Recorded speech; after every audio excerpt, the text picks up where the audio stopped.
अस्सलाम वालेकुम सज्जनों बेलियो तो मित्रों ਤੁਹਾਡਾ ਕੀ ਹਾਲ ਚਾਲ ਹੈ। ਉਮੀਦ ਹੈ ਸਾਰੇ ਠੀਕ ਠਾਕ ਹੋਣਗੇ ਤੇ ਵਧੀਆ ਹੋਣਗੇ ਮਾਸ਼ਾਅੱਲਾ ਨਾਲ।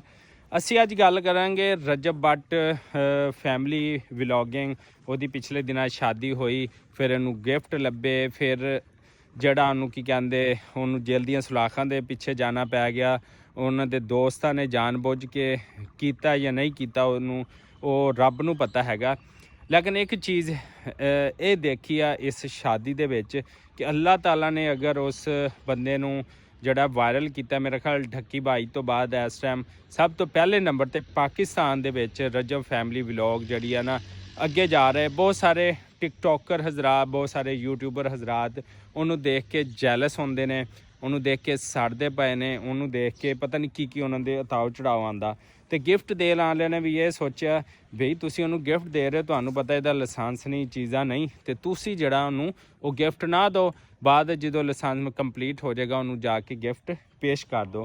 दूसरी ये जिहड़ा उन्होंने शादी के दूसरे दिन ही जेल दीयां सलाखां दे पिछे जाना पै गया।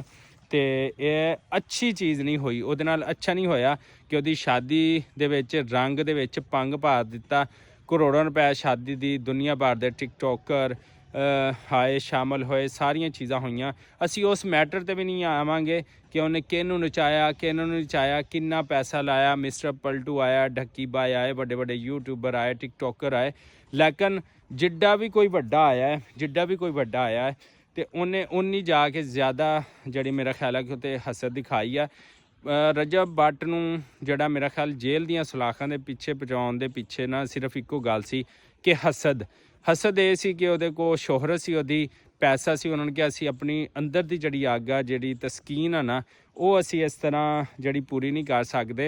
तो इस तरह करके उन्होंने किसी ना किसी मिशन दे विच उन्होंने फसा के ते असी तस्कीन पूरी कर लीए ताकि वह बंदा सुहाग रात भी जड़ी है ना वो मना सके। तो यह जी घटिया सोच, घटिया इरादे रखण वाले जड़े है ना लोग, खा किसी भी फील्ड ना हो, खा किसी तबके नाल होण, खा उन्हों दा मंशूर कोई भी होवे, ठीक है ना। तो जड़ा किसी की दौलत तो, जड़ा किसी की तरक्की तो जैलस होंदा है, तो फिर अल्लाह ताला ने वादा फरमाया कि वो दुनिया के उत्ते ही सड़ता रहेगा, वो दुनिया के उत्ते ही सड़ सड़ के जड़ा ना फना हो जाएगा।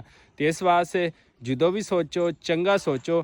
तो एक होर पैगाम दे दूँगा रजब बट फैमिली में कि बहुत ज़्यादा चंगे दोस्त ना बनाओ, क्योंकि वो जो दोस्त है तुहानू अंदरों दसदा है। तुहाडे लाहौर दे विच एक सब तो वड्डी मिसाल जड़ी एक ट्रक्कां वाले दा वाक़या होया ते एक एहसन शाह दा वाक़या होया।